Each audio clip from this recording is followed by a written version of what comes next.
welcome to part 2. Me and Big Phil are looking at the Ashover Light Railway. A light railway, if you watch part 1, that ran between Claycross and Ashover, just to the west of Claycross, or vice versa if you're doing it the same way that we are. In parts 1 and 2, we looked at the remains of the line from the western terminus of Ashover Butts through the Amber Valley and the villages of Falgate and Milltown.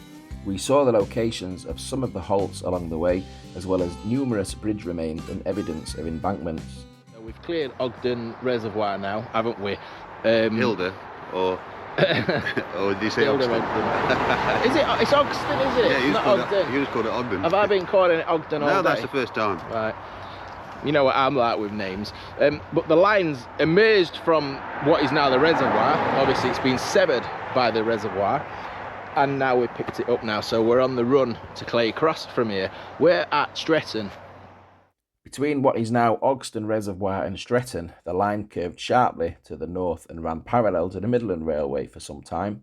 We can see the line of trees and Peggy Lane on the left that now uses some of the alignment of the railway. So the little section from Ford, where it emerges from the reservoir to here, we've it's private land. There's signs up there, we can't go on there.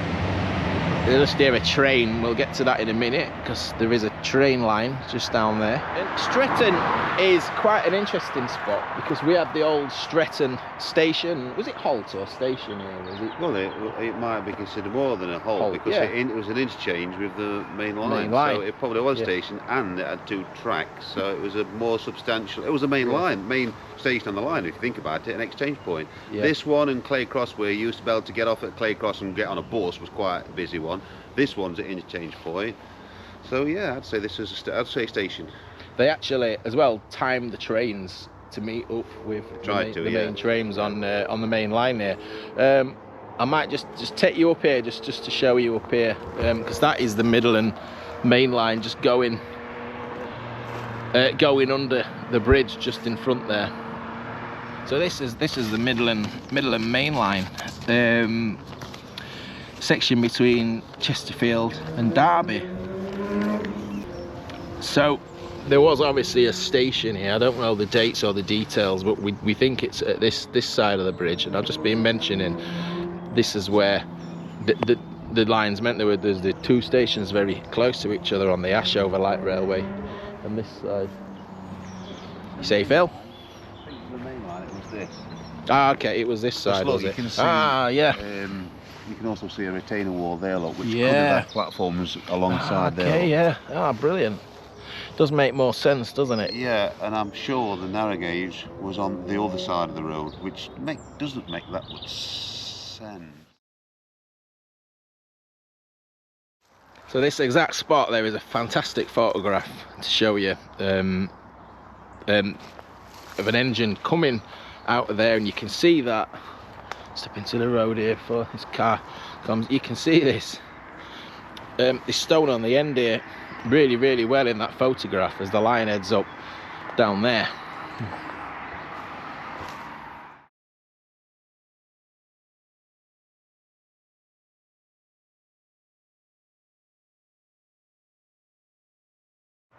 So just across the road from that capping stone, what are we calling that? Yeah, mine's gone blank. On the corner, we can look back on the trackbed just through here. Look, the direction where we've come from. That's a really good definition of a trackbed, isn't it? You can see the banking, and it's very overgrown now. You're not walking through there, but anyway, we're heading in this direction towards Claycross now. What's this old post here, look? Could be. Very old piece of timber, that, isn't it? It does look strange. Yeah, there's only one. Yeah. We'd just been discussing on which side of this road at Stretton the station was. Some maps suggested it was here, but we believe, correct me if we're wrong guys, but we believe it was at that side of the road. So it was at the south side of Stretton, whatever this road's called, on the opposite side of the bridge to the mainline railway. Not an easy transfer either. No. I mean, there's not even a pavement. I know there'd be no cars in them days, would they, I suppose? But... No. And just up from Stretton, we can't get access to this part of the old line, but there's the railway line going off that way.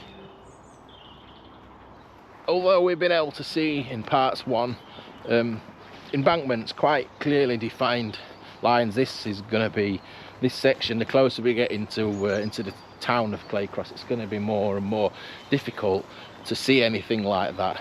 The line, I mean, we can't, I don't think there's much we can walk on that looks like an old railway line. Never mind, we'll do as best with what we can see.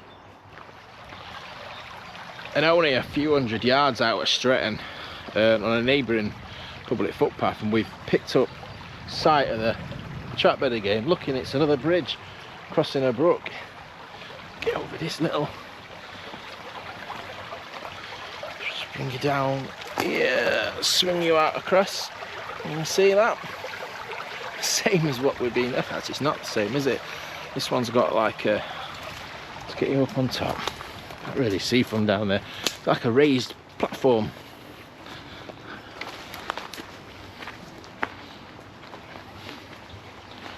Yes.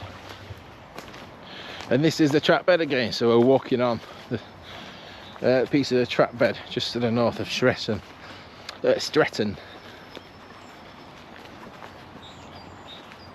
Interesting, this isn't on a shelf like Ashover, it's just flat. Flat, isn't it?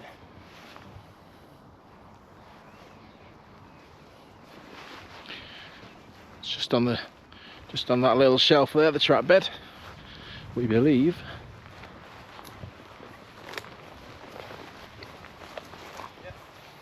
That's the foot crossing. It's hard to figure out what's been going off here, because I think there's been some stuff tipped, soil tipped here. We've got this footpath just, this is a cutting, isn't it? Let's get down and have a look. Definitely, but yeah, that's always been here. So foot crossing over what would have been a cutting, or a small cutting. And then from here onwards, that whole field's completely been reprofiled. Yeah. Which we could see when we put the drone up. But why would they do that on a farmer's field? Maybe, I don't know. A lot of soil to get it up to that height as well. Unless it's just the cutting they've filled in, of course, and then that's kind of, it's probably gone back to how it used to be, effectively. So it's not really done that much, it's just basically filled the cutting in. So moving up slightly, we was just out of shot, just up there when we left you last time, and we're just deliberating where this track bed spits you out near. We're not far from Clay Lane now, just right on the cusp of Clay Cross. Yeah, we can't walk down the embankment on the track bed through there, can we? But we think we've been getting a little glimpse through the trees of it.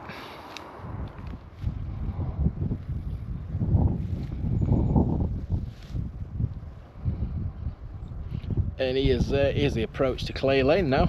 That's Clay Lane. The houses are just there. So it crossed it on a level crossing. You know from driving past it these days, though. So did it go straight through that new house? No, there then, just where the road is now. That was the track bed. Right, just to the left of the house then. So this is just off Fisher's Lane, just behind Clay Lane is just where the houses are in the distance. We're looking for another halt. It's not far from Clay Lane Halt, is it? You don't want to look for it, there's nothing to see, but effectively this was what did I call it? Springfield Halt. Springfield Halt. Somewhere in this field. I mean, you can't even tell that there's a... Where's the alignment then? Where are we looking? Where's that new... The way you're looking is correct. Somewhere over here. It just came across here, yeah. But... Yeah, not much visible remains that there was a railway line through this section. We're just skating around the west side of Clay Cross town centre now, which is just over there. Yeah, it is. I think that's definitely cutting up. You can see with the tree line both sides, can't you? Yeah, that's a good shout. Or is it that? Some interesting goings on here. So this is the banking here. Look, we've just been looking at. So it would be that then, wouldn't it? But that's weird. Has that been uprooted? Strange, isn't it? That we're looking for a bridge that went over here, and well, we're seeing that kind of this. That's the same kind of design of what we've been seeing of these abandoned bridge abutments all day. It's like it's sunk. Yeah, look, there's just nestling in that tree underneath that ivy. Bane of my life, ivy these days. So it's there. Yeah, another piece of concrete. So maybe that slipped back a bit. That's just completely. But there's brickwork there as well. Sort of thing. Oh yeah. There's the other one. So maybe it's that one. That's kind of in line, but then there's brickwork there as well. Look at the bottom, it looks really older, and then you've got more modern day kind of concrete plinth there, and you've also got something going off there. Look in that corner. I thought you were a culvert. Oh, it is. Look, there's a culvert coming out of it. There's some telly there as well. You see? Oh yeah, there is. Yeah. So I'd say that one on this side for sure, and I don't know, maybe that one on that side. It's a good guess. And here's the other side of that bridge. So we've just been perched perilously on the other side of the embankment, and this is what we could see. Where we were wondering if this was the other side of the bridge. You can see the other side of the bridge a lot more clearly, can't you, from down here? That debris there, look, has come off that end of this. Look, I think it's 99% safe to assume that this is this side. What else is there going to be here? Why would there be a concrete structure? And this is Homegate, it's a site of a level crossing, and there was another halt here, Homegate Halt. Is that just the other side? It's kind of to the side of the road. House, yeah.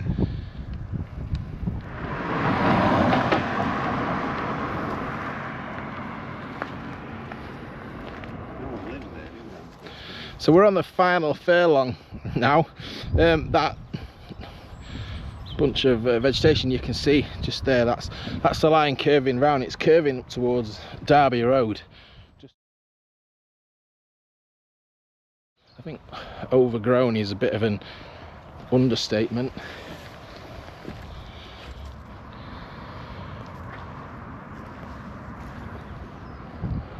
That side. Yeah, and I got a chance of getting down there. This last little section before Derby Road we thought was going to be a little bit of. I've been looking forward to this all day. It's been a bit of a letdown. We've not seen much. That's looking back in the direction we've been coming. That's just in there, tantalisingly close. We can see an embankment there, but no easy way on it, unfortunately. Trying to get into this cutting now. So things we have to do. I think Phil seems to have found a bit of an easier way in. But yeah, amazing. So we're walking in the trackbed now. This is the first time we've been able to do this for quite some time now. What do you reckon? Is it passable? Oh yeah, keep going. Tell you one thing, you won't get down here in summer. No. So yeah, look at this. I mean, it's not a cutting in the sense that you might find a cutting on the High Peak Trail, for example, or a main railway line, but in terms of what we've been seeing with this line all the way up to now, you know, this is a definite cutting, isn't it? Extremely overgrown. We'll plough on as far as we can. So I don't think many people got down here. Keep the camera rolling just so you can see the journey that we're going on, because we're not far from Derby Road now. The traffic seems the traffic does sound quite close.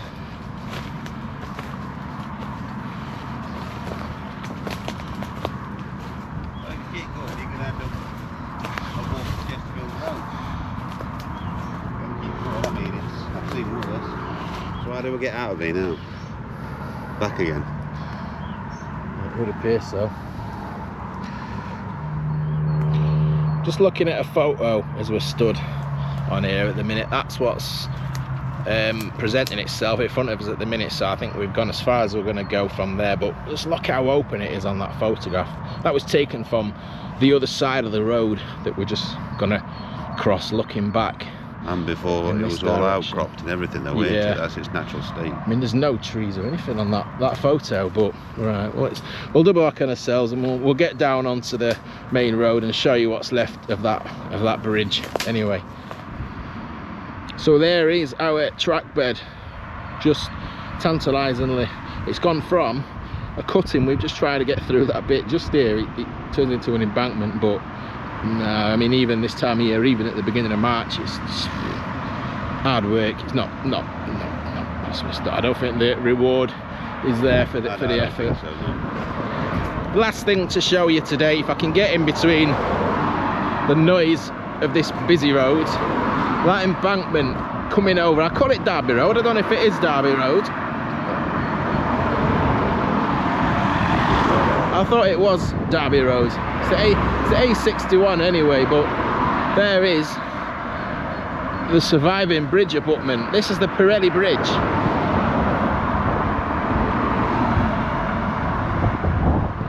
The well-known tyre company Pirelli paid to have their advertising on the steel girder span Chestefield Road Bridge. This led to the bridge being known as the Pirelli Bridge. Let's just have another look at that photo taken on the eastern approach to the bridge. You can see the Chestefield Road Halt just over the bridge there. And a quick mention to some of this fantastic artwork by Eric Leslie. I've seen a few different pieces of Eric's work whilst I've been working on these videos, but this one from the side of the Pirelli Bridge is my favourite. Yeah, the curve continued. There's nothing there, there's not even an embankment. Someone's attempted it. Yeah, nothing there compared to the height of that one on that side, look.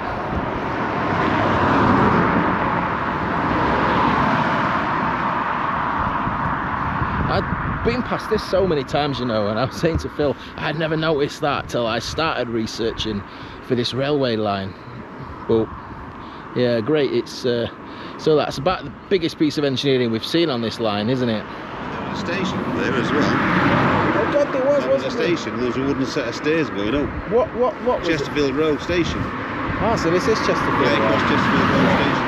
Yeah, and platform. Chestefield Road Halt was at the top of there. So where were the steps then? No, they're a wooden set somewhere. Long gone, haven't they, them? I mean, there's that sleeper look in the ground. Could be going up there, yeah, that side. Don't forget the pictures exist of it at road level that are good enough to be able to see. As we touched on in part 1, almost all of the resources for building and running the railway was former World War I surplus. This includes the engines. Initially 4 American-built Baldwin 460 tank engines were acquired and were named Peggy, Hummy, Joan and Guy. And these were all named after the children of General Jackson of the Claycross Company. A 5th engine named Bridget arrived later.